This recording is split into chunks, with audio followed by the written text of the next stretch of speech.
diváci, sme práve na chalupe a chceli sme vám natočiť jednu vec. Je to taký starý domček a ideme sa teraz vyštverať po rebríku na...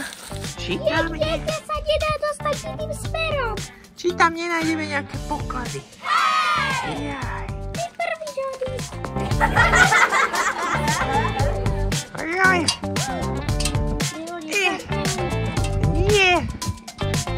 No.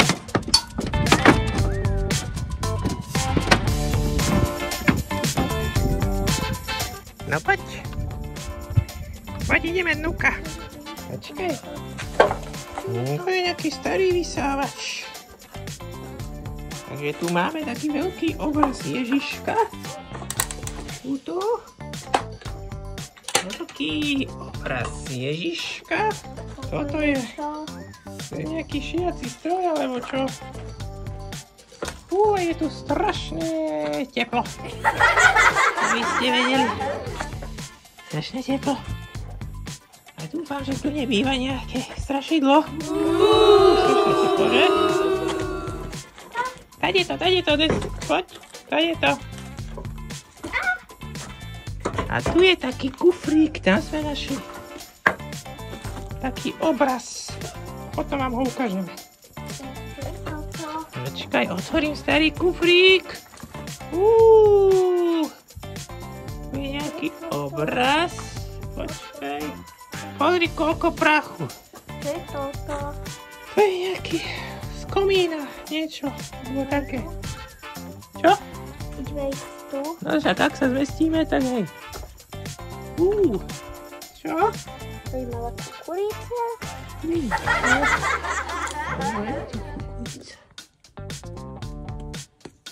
Je to kukurica malá. Teplo, tu je snáď 80 stupňov. Neviem. Nejaké... Poď ďalej, lebo my sa tu uveríme a...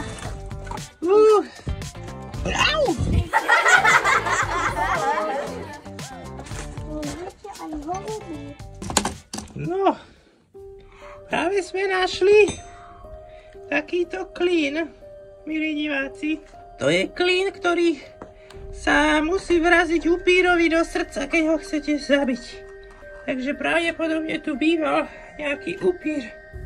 Teda, lebo ho potom zabili a už tu nebýva. A toto je taký klín, ktorý sa musí vraziť upírovi do srdca.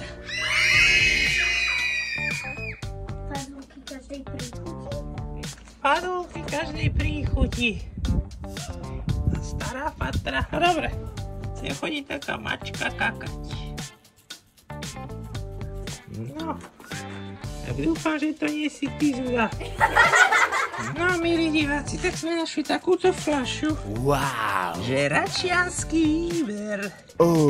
Je to z čas Československa, nevieme presne odkedy. Tu máme starý obraz.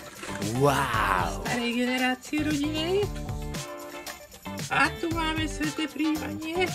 A ešte sme našli jednu vec, ktorú idem natočiť.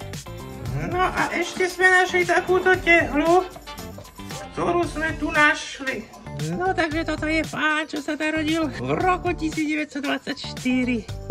A toto je jeho sväté prijímanie. A toto je víno, ktoré pil. Takže milé deti, keď budete chcieť ísť hľadať do pivníc alebo do podobných strašidelných miest, starých domov, nejaké srandy, tak určite choďte. Vaši rodičia vás v tom určite podporia. Tak pa.